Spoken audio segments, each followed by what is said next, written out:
This is really the last chapter. For the moment. Do you think the house is on fire? Meaning, are you setting fire to it? Is the man who should be dead now really going to be dead? No. No. He'll come back. It's investigation. It's not like this detective looking for this man who should be dead. Right. Welcome to Future Dialogues, a series of conversations between artists and creatives, organized and hosted by Curimansuto and supported by Casa Dragones. The first series of conversations took place in the gallery in New York between March 2023 and May 2024. Today we present a conversation between Daniel Guzmán and Mónica de la Torre about how their work responds to art, writing, and popular culture at large. The creators met on the occasion of Guzmán's solo exhibition, The Man Who Should Be Dead, Notes on the Dead House, the Fire, and the Tale, which opened in January 2024. Our guest, Mónica de la Torre, is the author of 6 books of poetry. Her most recent publication, Repetition 19, centers on experimental translation. She has published several books in Mexico, including Taller de Taquimecanografía, written in conjunction with the eponymous artists collective she co-founded. She writes about art and has translated works primarily from Spanish to English. She teaches at Brooklyn College. Daniel Guzmán is a voracious reader and incurable music lover. He digests, absorbs, and recombines musical and literary references at his own discretion. His work is marked by an almost autobiographical sincerity. Comics and cartoons, song lyrics, pre-Hispanic iconography, and sensational press clippings, residues of the artist's daily life in Mexico City and more recently in Guadalajara, combine and reconfigure as part of his visual vocabulary. So let's listen. Thank you so much. It's really, really, really good to be here with Daniel in particular, and all of you, and Mónica and Jose, because Daniel and I met at least 25 years ago. Yes. 25 years ago when Daniel was an artist in the International Studio program down in Tribeca. I think there's images of that studio here. Yeah. Yes. So if something looks like it's in Tribeca, it is actually. That's the studio where he was. So we've had a dialogue on and off, uninterrupted, for all these years. And here we are. Here we are. And amongst that, in between the dialogue, many things have happened. Yes. Many parties, many conversations, many publications, many exhibitions. Let's begin. Let's begin. Let's begin. Okay. So, Daniel, one of the things that, of course, I'm very interested in general, in your work, is your interest in language and publications and literature. So in this particular exhibition, what we see is the 4th chapter of a project called The Man Who Should Be Dead. It's a series of exhibitions, and every exhibition has been conceived as a chapter of this. Would you call it a novel, or? I know. In general, I say a novel or a history or something like that. I don't think they put a label on the work I do. Right. Yeah. Okay. Yes, exactly. It could be a short novel, a collection of short stories, yes, an epic. Essay or yes. Okay. Yeah. So this is the 4th one, and the previous ones, I'll just give you a sense of what the titles are. So we have, the first one was called Fragilidad del Presente, the present's fragility. The second one was called La Batalla Futura, the future battle. The third one, in Curimansuto, in Mexico City, was Hay que entrar para salir. To leave, you have to enter. And this one is Notes on the Dead House, the Fire, and the Tale. So I would like to begin with that. What is it that that this frame of chapters along the story of the man who should be dead, what is that doing for you? First of all, I want to say thank you, the gallery, thank you, Jose and Mónica and all the team of the gallery here in New York, in Mexico City. It's my family. The gallery is my family. Many of the artists in the gallery are my friends for a long time. It's part of my family. And thank you, Mónica, for sharing the conversation. And thank you for coming. I love the books. I love read a lot.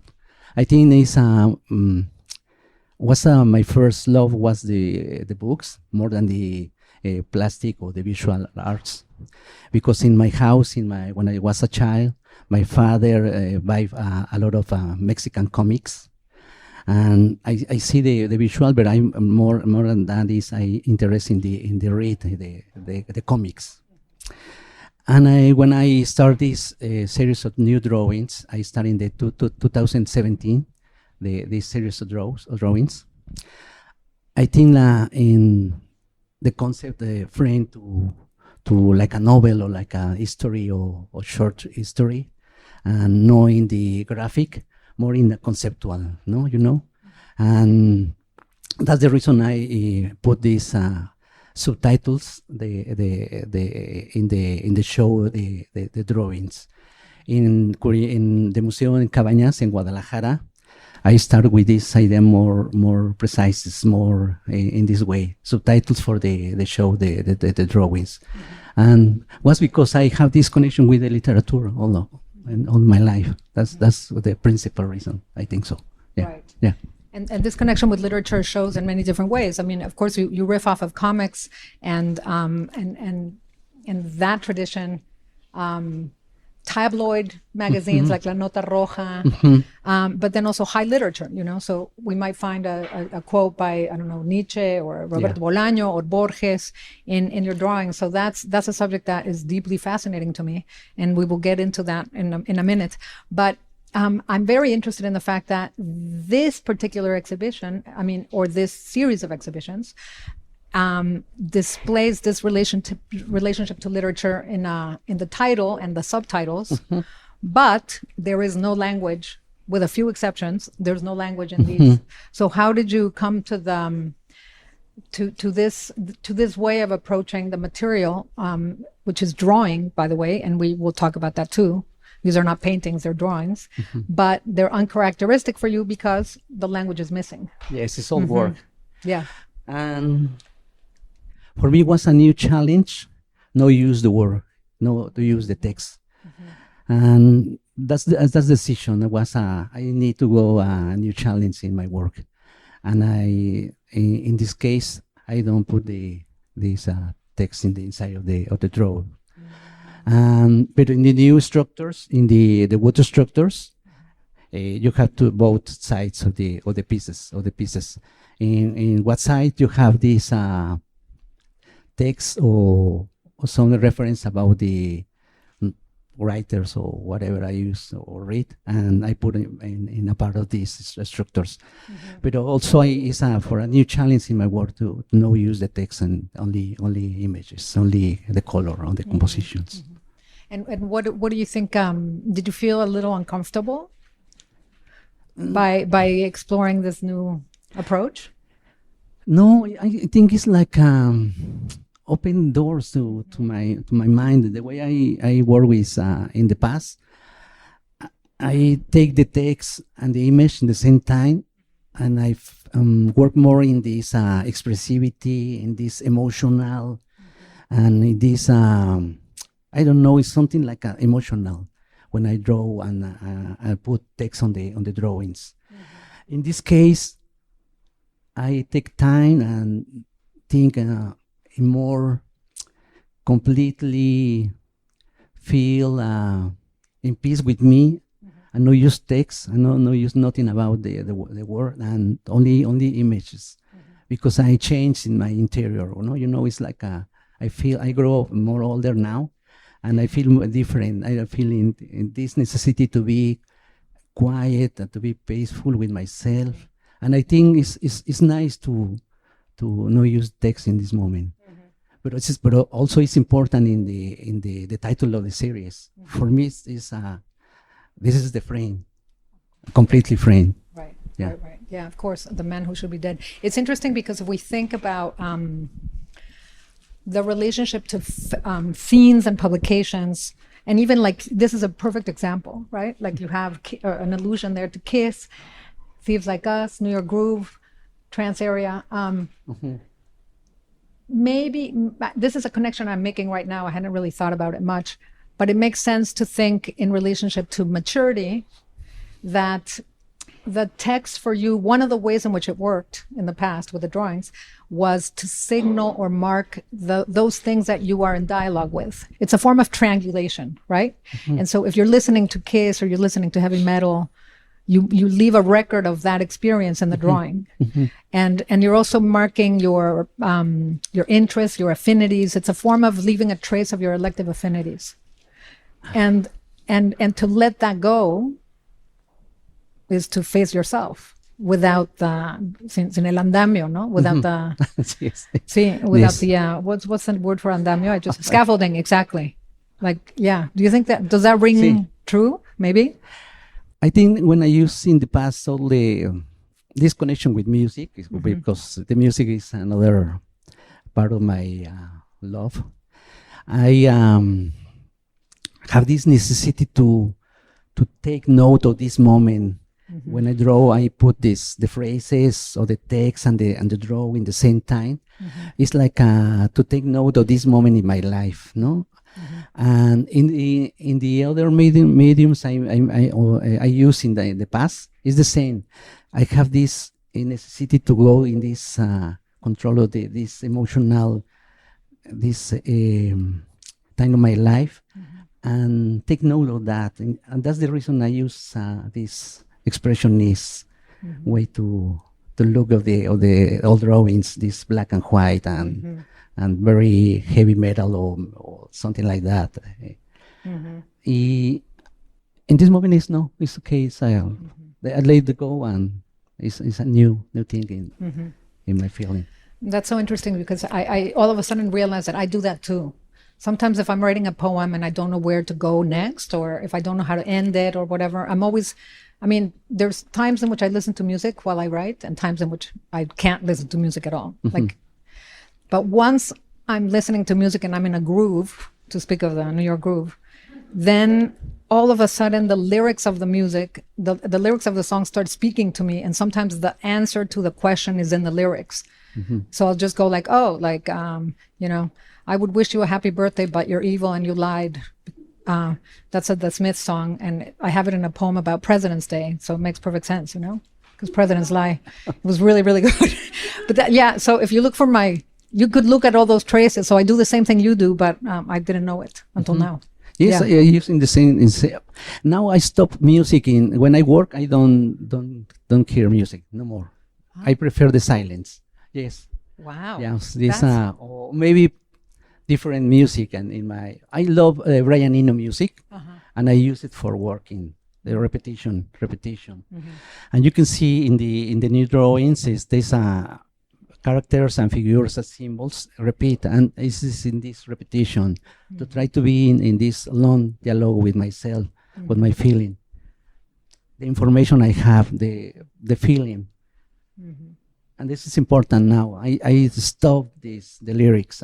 No lyrics in the music. It's only the music in this moment.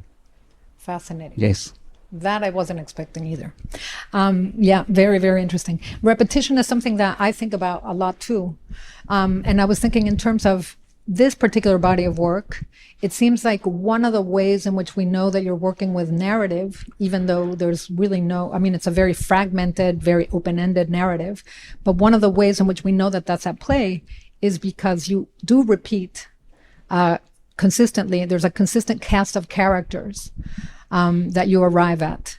And these characters come from a variety of different sources. They're often very stylized, right? They're deformed in the process of bringing them into your universe.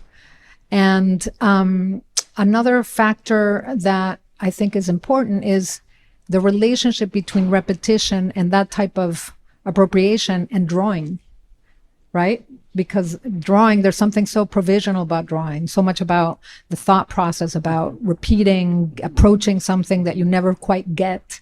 Can you talk about that? Yes. When I start in a new draw, I make a sketch, general sketches.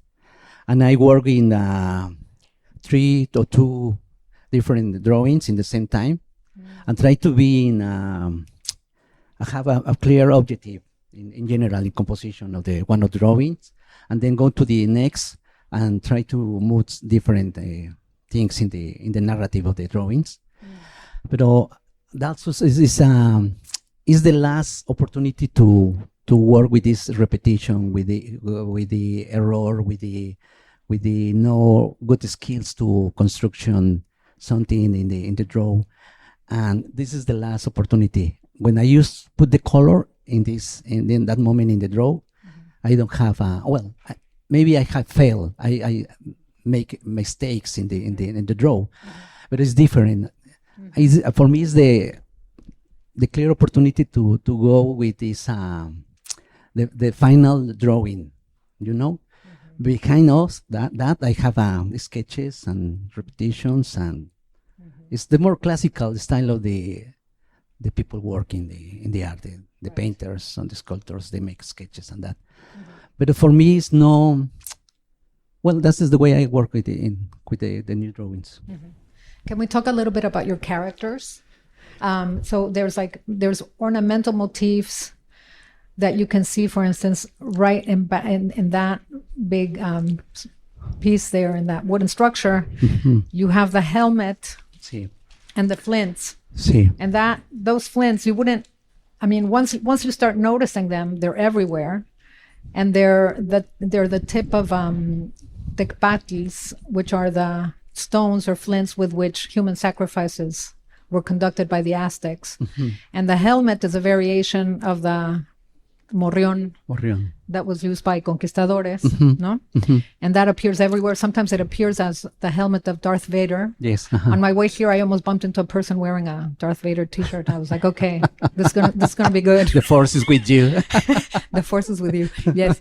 And then the pre-Hispanic goddesses and gods. Can you tell us about your repertoire? Yes, I start working with the helmet with this conquistador, Spanish conquistador, and then I made a few drawings and start. No, I prefer take the helmet of Darth Vader, because when I was a child, I loved the saga of the Star Wars.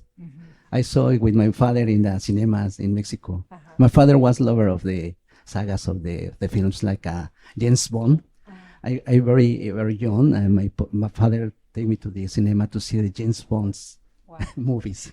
He loves Sean Connery, and I love it. And I love it here. And I see all the movies of the James Bond with my father, and my uncles. They are very love the films, and the Planet of the Apes and the Stanley Kubrick. Well, I prefer to retake the helmet of the Darth Vader for the meaning of this the father. The father, the black destiny and that kind of stuff, and the knives of the sacrificial Aztec knives is I think I love Philip Guzmán painter. And when I start drawing this symbol of the Aztec, I remember the way he used the similar figures in the last painting of the Philip Guzmán, with these motifs like shoes, zapatos or whatever, and it's the same. I say, when I take this motif and I repeat and change this emotional or this symbolic piece of Aztec history and use it in a new way for me, in a new different way in the way I work with this. Yeah, even that one too also reminds me of another element of Guston, which appears in your work, like this these color. Faces. Well, the color, yeah, right. The faces that are coming from body parts. So like the Nixon drawings. I don't know if you remember those Nixon drawings of his face is made of a scrotum, and it keeps reappearing. And you're doing the same thing to a degree, right? Yes, yes. So okay, what about color and space in these works? Because one thing that we both noticed also and is that there is a relationship between poetry, for instance, which often occurs in an abstract space, right? A poem is a lot like a drawing in the sense that the poem, we don't know where it's occurring. It's floating. It's just floating and someone's speaking and you don't know where you are. And most of your drawings work that way your previous body of work. But here, in this series is the first series that you've actually, in which you've actually created interiors. So all of them are working on that spatial level, and then there's color, but no language, as we said. So can you tell us a little bit about those interiors and the relationship to color and palette? Yes, I sought to build a more recognizable and livable space for the characters. I tried to put in the interiors like a house or something like that. In the beginning of the new series of drawings in this format, the squares. I think I need put an interior of the house or something like that, a room, and a building a table with objects in the table, and that narrative, very simple narrative. But for me, very important, because in the past, all the characters or symbols floating in the space and different, like I say in the como en el éter, in the ether, in the ether, or something like that. But in this moment, I need a change. I need to put inside on something like a house or room or something like that. Right, but in many instances also you had a house. And so it seems like the house, the motif of the house that also repeats. Here we're inside the house, but in previous iterations of the series, you had the house itself, sometimes deformed, sometimes with a umbilical cord hanging from it. So tell us about that house, because that house also here is in the title, right? Yes. The death house for me is the past of my country. I think the house is Mexico for me, completely the country. And this is my house, the territory, the city where I live, Guadalajara, my colony, my neighborhood. And the history of the Mexico, contemporary Mexico, is very violent. Narco traffic, people disappear, people kidnapping, sequestrados. Sí, kidnappings. Kidnapping, sorry. And I think I want to make this interior of the house like they use this word is casas de seguridad in the narco traffic.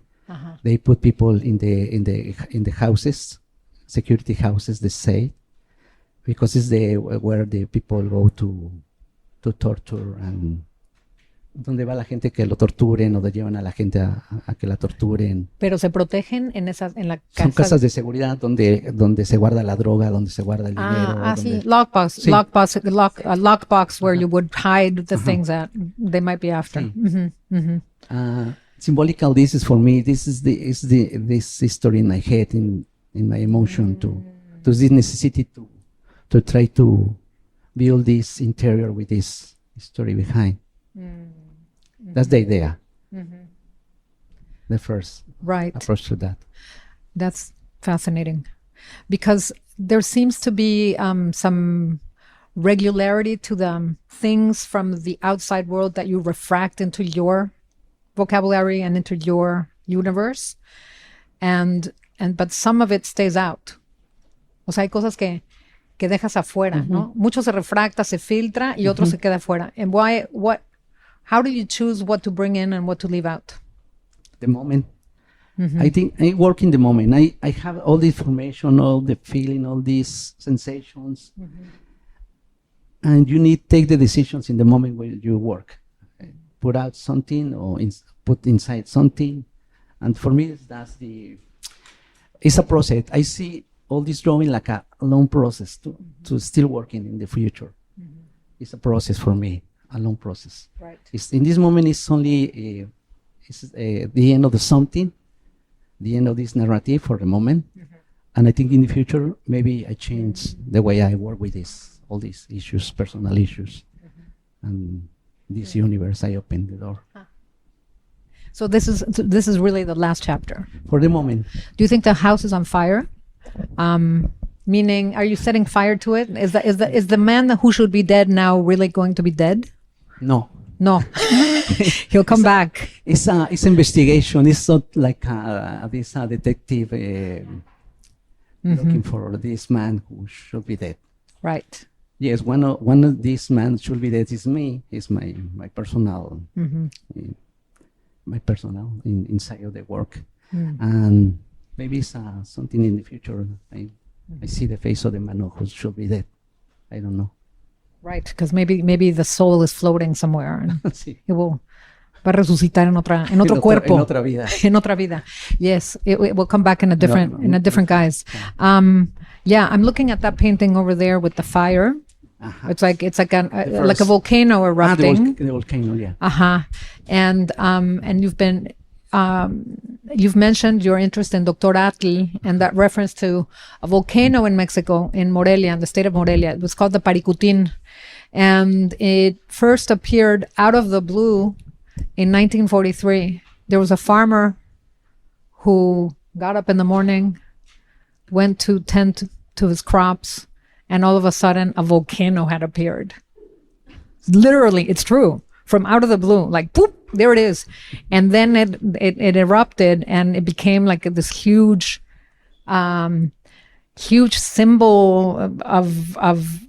of the power of nature and Mexicanness to a degree. So a lot of painters were fascinated by this. And Dr. Atl he was a volcanologist and he actually lost a leg studying this volcano. But he has wonderful paintings and drawings of this phenomenon, the Paricutin. So tell us a little bit about Dr. Atl and volcanoes erupting and fire. Well, the volcano is a symbol of many things, no? Destruction, the power of the nature. And, I love the books, and I read this book of Under the Volcano. It's very important. And also I have a fascination for the face of the Dr. Atl. Dr. Atl have a beautiful face, like a crazy doctor, like a mad doctor, as you see the photographs. And he used a pipe all the time. He's with the pipe. And for me, the pipe is like of the volcano. And the way is the thinking of the Dr. Atl is this the smoke of the pipe and the ashes of the cigarette of the tobacco. The tobacco, and it's only in that way. It's like I'm used like a character for the fascination of this thing of the volcano and the destruction and the man like a crazy god in the middle of the creation or something like that. Right. Yeah. Also a fascinating figure because he was very close to. And it's funny, pero no te lo voy a decir en español que me fascina Orozco y es un manco y y el Dr. Atl es un cojo. Yeah. I was going to bring up the muralists in a very boring way. You just brought them up in a very interesting way. So what he said is that it's two of his favorite artists. Dr. Atl was missing a leg and José Clemente Orozco was missing a hand. Yes. And he lost his hand for explosion. What I think so, no, for the train, when I don't really for explosion, no. Chemistry, yeah, when I was a child, yeah. When he was a child. Sí. Let's see, how are we doing with time? Okay, we have time. Yeah, but I mean, interesting to think about them in relation to muralism, right? Because El Dr. Atl was not a muralist, even though he was friends with everybody. He was part of that generation. His landscapes are super expressive, very emotional. And I also feel, given, we haven't really spoken about the format of these, but given that they happen to appear as walls, right? They immediately make one think that they have a relationship to muralism. For me, no. Not for you, okay. Yeah. No, I don't like the use of this muralist way to this scale or this big or whatever. I love see the murals. I love this. It's fascinating to see the walls and especially José Clemente Orozco in Museo Cabañas. For me, I see this structure more like displays or like billboards or something like this connection with the street information. And I have this necessity to put these structures in the middle of the space, put out of the bidimensional drawings, and have the opportunity to go around of the structure, living with my body inside and out of the space, and only see these big paintings or something like that, educational or whatever. Right. Yes. But yes, this is my experience with that. Yeah, I don't see me in the future painting murals or that stuff. I don't either. I don't think so. I don't see you No, either. I don't see. But maybe what I'm saying, I mean, I agree, I completely see that in the work, but it does, in a way, just seem like a critique of it almost. Sorry? That these works seem like a critique of the monumental impulse behind muralism, and also your way of utilizing and recycling and transforming, distorting Mexican symbols to show like this other side of that project of Mexicanness, no? O sea, or am I wrong to read a critique of that impulse in the work? When I do my work, I'm the artist, but in the same time, I'm the citizen of the country. I see myself like one citizen is standing in the studio working, and I have a lot of feelings, a lot of sensations, and try to mix this condition, the citizen, the artist, in the same time. I love this. I love the history of Mexico, and also I have this distance with many things, and it's a problematic. No, in the everyday of life, it's a problematic. Go out to country, and for me, my work is the expression of this disagree with many things, so with myself and the context of the Mexico or the city where I live in Guadalajara, and that's the way I use all this situation. Right. Tell us about your experience of place. You were born, tu relación con el lugar. O sea, you were born in Oaxaca. I born in Mexico City, but I grew up in the same time in Oaxaca. For my mother was from Oaxaca. Yeah. Did you ever live in Oaxaca? In the town of my mother, in the small town in Oaxaca. Yeah. Okay. Mexico City. You lived in New York, and now you live in Guadalajara. I live in Guadalajara. And I want to know if place, the specificities of place ever make it to the work. Like I know that when you had a show in Oaxaca, a lot of the work that you were doing had to do with your Oaxacan roots. For my mother. Exactly. Yeah. And then in Guadalajara, when you've shown there, you reference part of the local guerrillas, for instance, no? La Liga de 23 de Septiembre, like it's a way in which the history of the place makes it into the camp, into the space of the drawings. So, what have you noticed when you were in New York, for instance? How did New York impact your drawings? How does Mexico City differ from Guadalajara?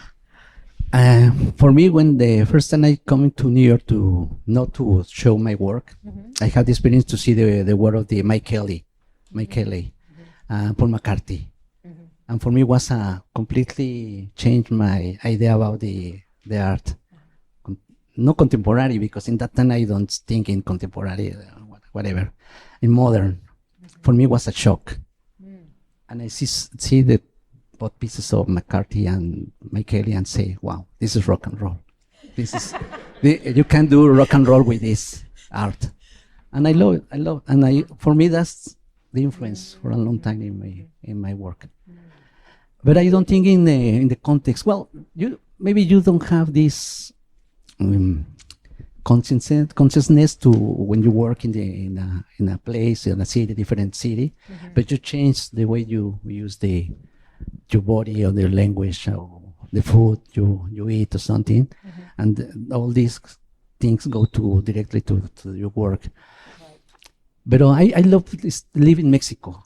I don't see me in living in another city. I love Mexico. I love to stay there. That and back, rock and roll. Speaking of rock and roll, was that in Oaxaca? Can you tell us about that piece? Because I'm very curious about your relationship to sculpture. Your sculptures, the relationship between your drawings and your sculptures. But in this moment, I don't see any relation with these drawings with the sculpture I do before in the past. Yeah. I only put these images, for example, to show some examples of the old work I do. I did, and this is one of these. I showed this in a gallery here in New York, 2011, I think so, 2009. I don't remember. Gallery Harris Lieberman, and it's very important. The title of the show was El Sol de México.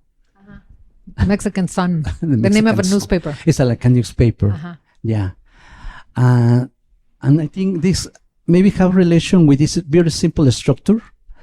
Está hecha con carrizos. I don't know how. It's reeds. Well, it's a small scale. But I remember I do this, and then you have some relation with this, some space, Right. different approach to constructor something. I don't know. It's only to a reference in my work. Right. Rock and roll also makes me think about the work of yours in the zine show at the Brooklyn Museum. Can we talk a little bit about Casper? So Casper was an artist-run publication founded by you, Damián Ortega, and Luis Felipe Ortega, right? And every issue had a variation of, it was like a palindrome of or an anagram of the word Casper. So Gasper was the first issue, then it became Asperk, Percas. Yeah. How many issues? Was it 13? 11. 11, I think so. I think so, 11. I Or collaborated. 12, maybe. 12. 12. I remember sending a collaboration. I published something there, but I can't remember what. I think it was a psychological test, a quiz. Yes. But yeah, they're in my archives and I couldn't find them. Tell us about your interest in artist publications and Casper. And I really encourage those who don't know Daniel's artist publications to take a look at them because they're absolutely incredible. We can do a little demonstration, or These are the new ones. Those are the new ones. Okay, let's talk about that. And Casper and all your interest in artist publications. For my love for these comic and the magazines, I saw when I was young, rock and roll magazines and fanzines from punk era, or the Mexican magazine from punk, and I love this cheap paper and publications about no fiction, narratives, poetry, more than this conventional art catalog. I put my personal drawings in the middle of the section of this magazine, and I choose I put in an invitation for co-writers and poets and to make short stories about the man who should be dead, and I put together in this a new edition of magazines. You mentioned when we spoke the other day on the phone that the format was taken from Duda, no? Duda, yeah. A little magazine called Duda, which was about paranormal activities and paranormal phenomenons. Yeah,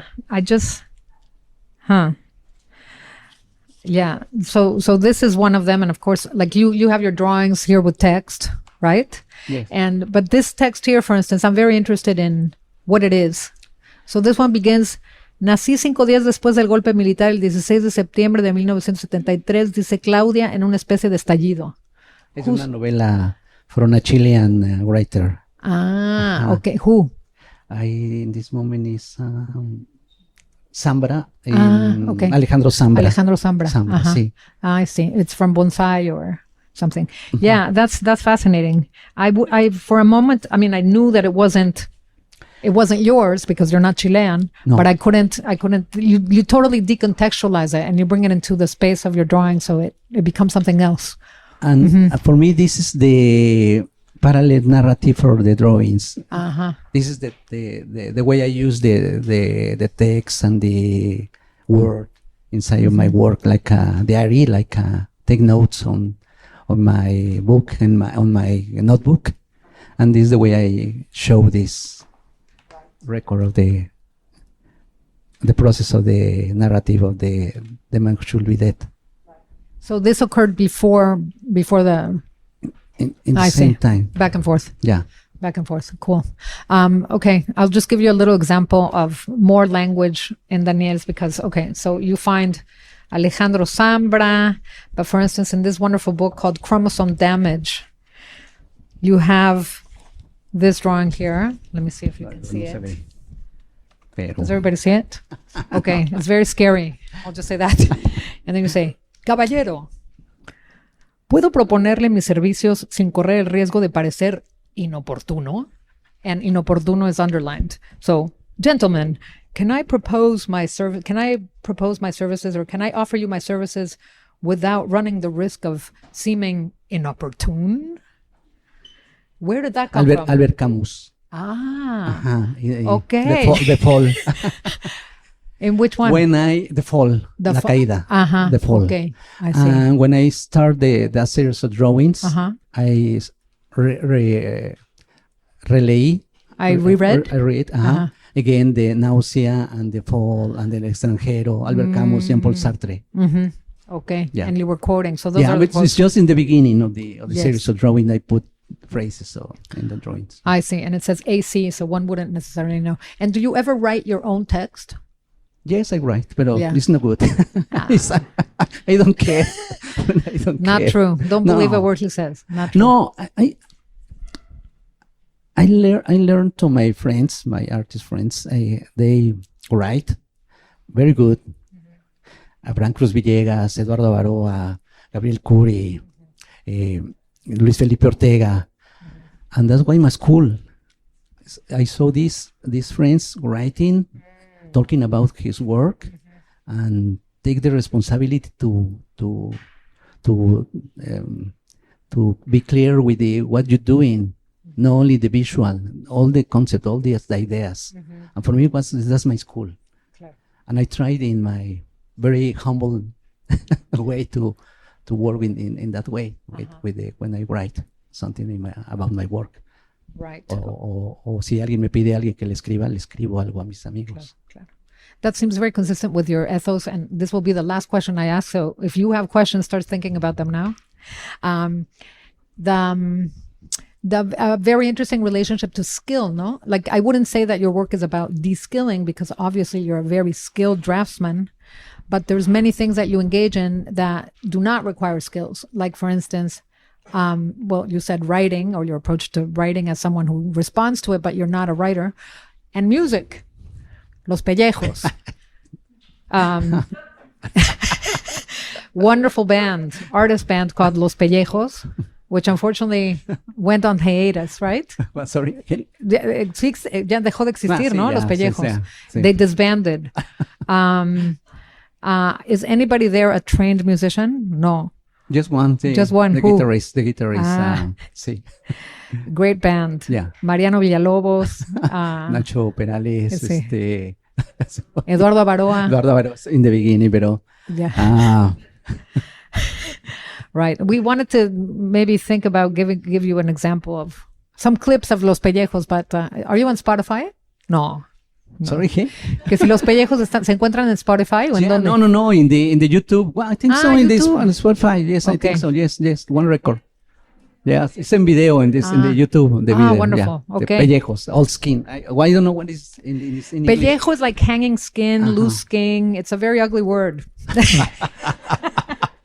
Because you can also, when you get old, you become a pellejo, no? You're just like, your skin is hanging from Todos you. tenemos pellejos en el futuro. ¿Eh? Todos seremos pellejos en el futuro. We will all be pellejos in the future. Tell us a little bit about Los Pellejos and your that very practical relationship to rock and roll, because you made rock and roll. It's a necessity to be in front of the experience of the music. I am no professional musician, but I love to play and make noise and that kind. It's only to be in front of this noisy band, rock and roll, very basic. And that's the idea, to have the experience in your life. I love this punk attitude or whatever, but I was loving the heavy metal bands like Van Halen or whatever. But in the same time, I love the Iggy and the Stooges, MC5, this completely different attitude. But it's only this, to take the experience to make rock and roll. That's all. No, nothing more like that. Okay.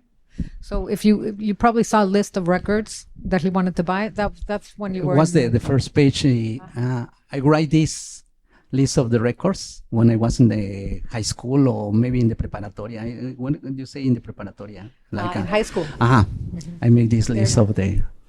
You can see a completely different with music, Sex Pistols, Residents, Talking Head, Police. It's like a Residents. Resident. Ooh, they're good. Really good. Eyeball, no? Yeah. Well, Okay. Did you buy them? Did you buy the records? I buy a Good. lot of records. Good, yeah. good, good. Okay. So we're ready for questions. Yeah.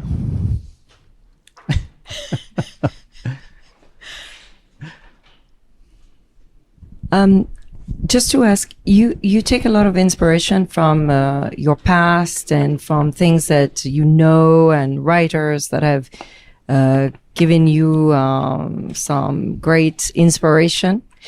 What will be your motivation for the next chapter? The unexpected, the future is no writing, like say this, the Clash, the band, the punk band. In the last record, they say, el futuro está sin escribirse. Yeah. The future is open. It's a mystery. Right. It hasn't been written. Sí, está claro. Combat rock. Yeah. Right. Okay.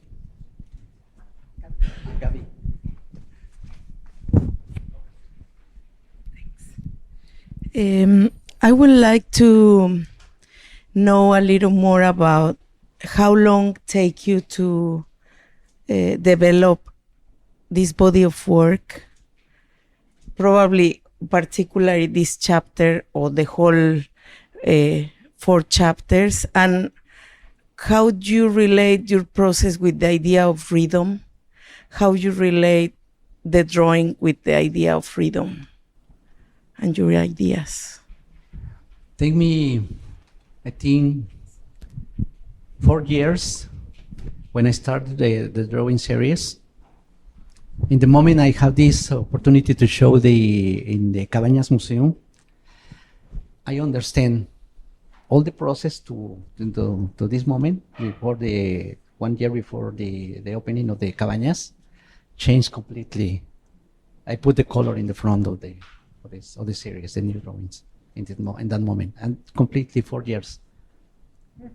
I saw the previous material, like only the process to understand what I want to do, how I use the characters, the color, the composition. And for me, I saw this people say it's like a painting, but I saw like a drawing.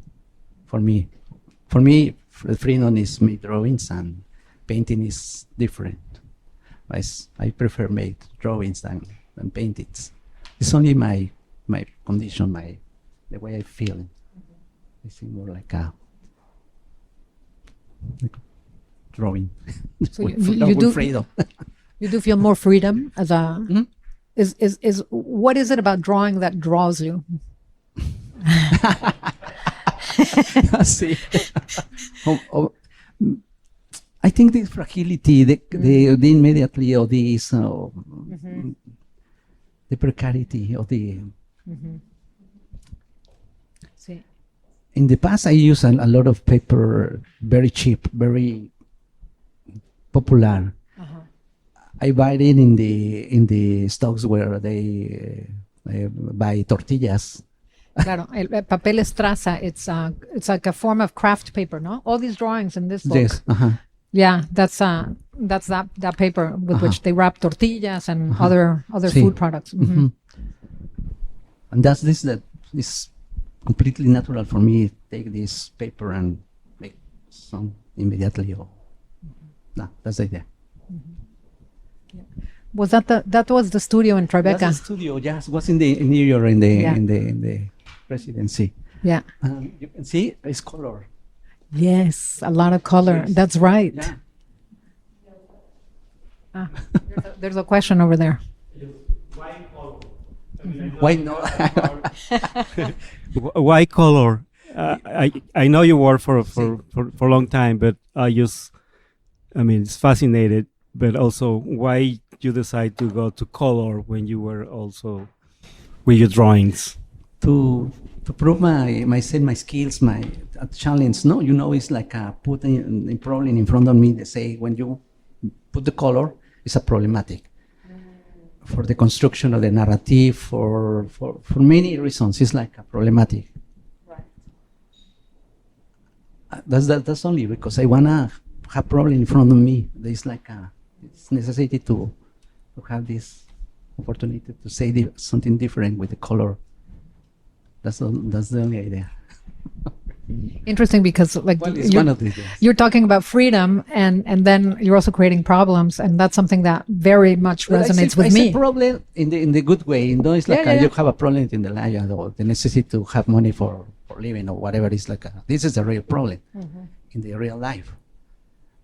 It's only in this condition of the mind to have a confronting. Absolutely. Yeah. Yeah, the creative capacity process to as a form of solving a problem, a formal problem perhaps, right? But it's on the one hand liberating and freeing, and on the other hand you need that problem solving to contain the impulse. Yeah. Yeah. Okay. Thank you so much, everybody. Thank you, Daniel. Thank you. Thank you.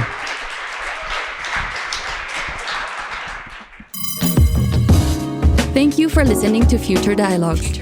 Our next episode will be a conversation between Marta Minujín and Darcy Alexander.